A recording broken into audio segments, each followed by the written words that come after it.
Greetings, life science learners. Today we're going to learn about two important classroom routines called raise your hand to speak and listen, think, then respond classroom routines.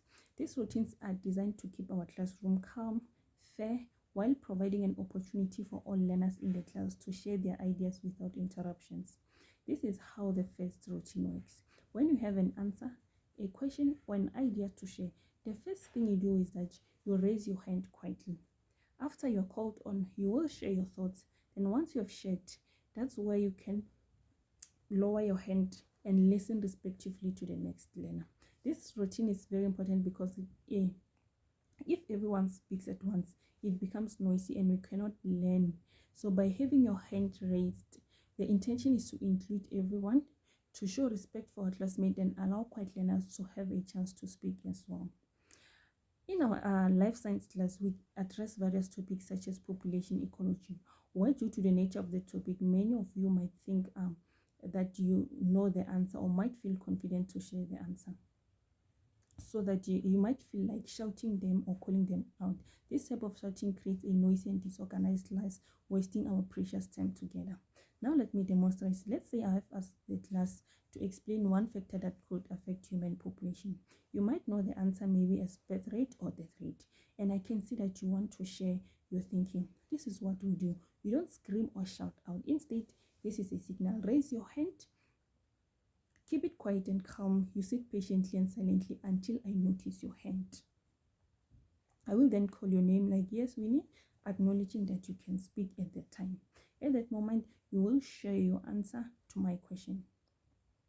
As you take your turn, you will speak like death rate is a factor in an audible and strong voice that can be heard.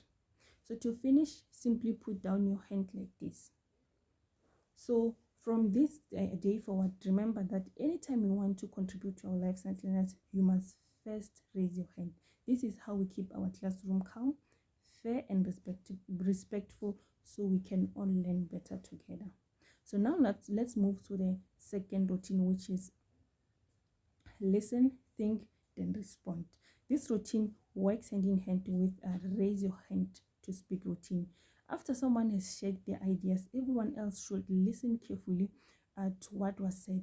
Think about it for a moment and then respond only when given a turn. For example, if Winnie says death rate affects the population, says, instead of immediately raising your hand to argue or add on, take a moment to process the idea. Think, do I agree? Can I add another example or explanation? Then it's your turn. You can say, I would like to get that migration also affects population size. This second routine, it encourages respectful listening, critical thinking, meaningful participation. It helps us avoiding shouting over one another and allows deeper understanding of each concept in our life science class. So by following both routines, raise your hand and listen, think, and respond, we build a classroom culture of respect, patience, and activity.